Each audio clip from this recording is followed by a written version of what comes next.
Why do I push Bitkey so hard? Why can't I just leave you alone with your Bitcoin on River or Coinbase or Fidelity and leave good enough alone? And the answer is because good enough is never good enough for me. I am always searching for the optimal in everything in life. And anytime something is not optimal, I want to try to make it optimal. And there are reasons that although River and Coinbase, for example, are great places to buy Bitcoin, they are not great places to store large amounts of Bitcoin for the long haul. So I post this chart to Facebook constantly, at least once a week, because I think it's extremely important. But it's the Bitkey comparison chart showing how Bitkey compares to cryptocurrency exchanges and Bitcoin ETFs, exchange traded funds. And I want to just talk through that off the top of my head real quick. So the biggest threat to your Bitcoin is hackers and scammers.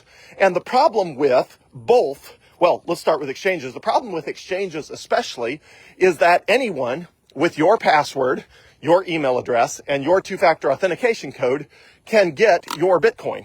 Now, they shouldn't get those things, but AT&T and Verizon tend to be sloppy. You know, if somebody can port your number to their phone, then they can get your two-factor authentication codes on their phone instead of your phone. A lot of people reuse passwords, and so they're using the same password for Google that they're using for other things, and hackers and scammers get a hold of that. Also, a lot of people do not have two-step verification turned on their Google accounts. Absolutely, positively, you need to have two-step verification turned on your Google account, or your account is going to get hacked. And if your account gets hacked, your Google account, they're going to get not only your Google email access, they're going to get your Google password manager, which probably has most or all of your passwords in it. They're also going to get your two-factor authentication codes from the Google Authenticator app because that backs up to the cloud. So, yes, I could just sort of let you roll with a bunch of Bitcoin on River or Coinbase, but it's just not a safe place. There is no online place to keep large amounts of Bitcoin where it is safe from hackers and scammers, because the nature of online is it's online, and hackers and scammers can get to things that are online. And so that's why Bitkey fixes that. Bitkey is a physical device. They have recovery methods built in case you lose the device, or you lose your phone, or you lose both. But each of those recovery processes takes a minimum of 7 days. And in that 7 days, you get bombarded with text messages, push notifications, and emails saying, hey, are you really trying to recover your Bitcoin? And if it's a hacker, you've got 7 solid days or longer to recognize you have a problem. That is not the case when you wake up at 6 a.m. or 7 a.m. in the morning and realize you have a bunch of alerts about how there's a new login to your cryptocurrency exchange, and a new bank account was linked to your cryptocurrency exchange, and your Bitcoin has all been liquidated, and a withdrawal has been initiated to a random bank account that you have never recognized before. Those sort of things happen to online accounts. And it's not just online accounts, it's bank accounts. If you log in right now to any major bank, the first thing you're probably going to see is a big splash screen talking about hackers and scammers. That's because it's a real problem, even for the traditional financial system. So Bitkey fixes that, which is why I'm so passionate about it. Now, another major component is account restrictions. At any cryptocurrency exchange, or even Fidelity, or if you have a Bitcoin ETF with Fidelity or with Charles Schwab or any online platform, your account can get restricted. You can suddenly find out that you're not allowed to, transfer your funds in, or you can't buy more, or you can't, you're almost always allowed to liquidate back to US dollars, but there's a ton of things that can result in when you have an online account where your financial assets end up in limbo.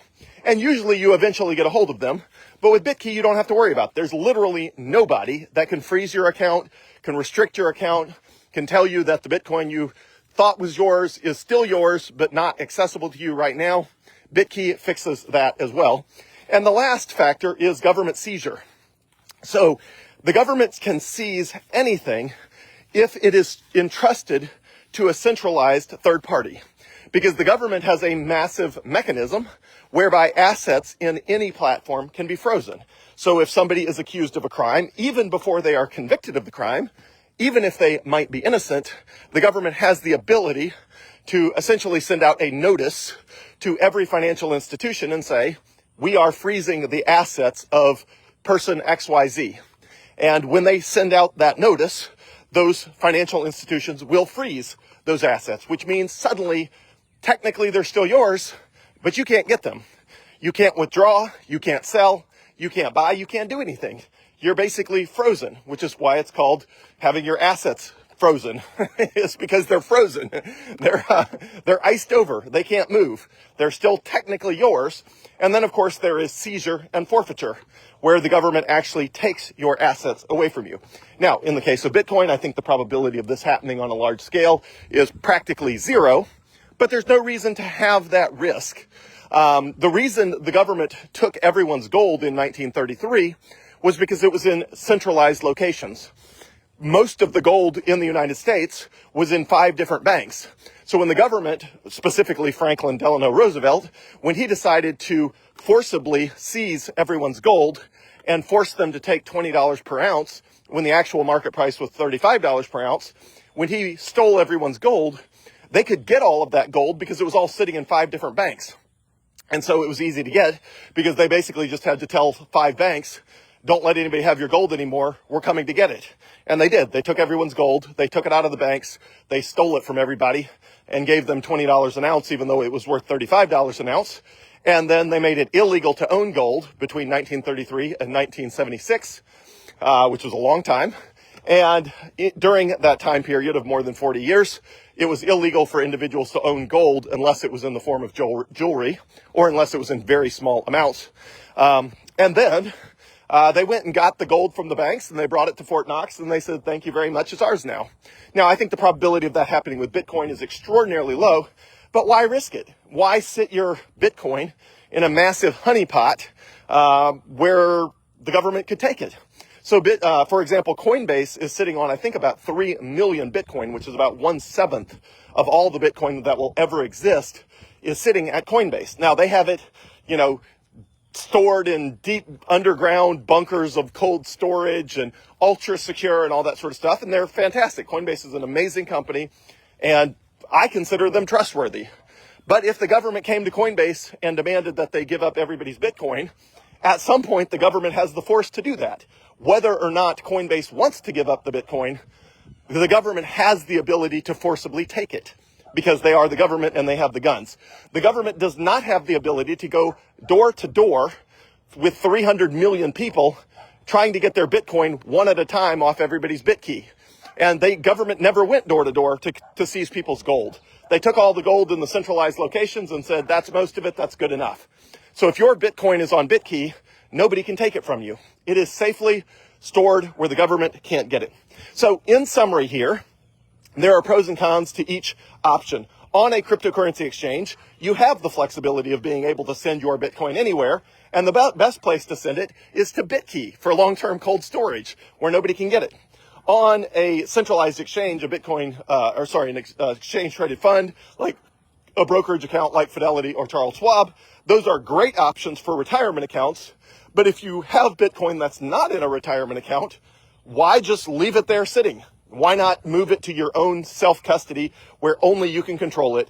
And ultimately, Bitkey is the only solution that gives you all of the upside of it keeps your Bitcoin out of the hands of hackers and scammers. It eliminates the possibility of account restrictions. It's literally impossible for anybody to restrict your account. And it's impossible for the government to seize it unless it's by force at the point of a gun, house by house, which is never going to happen.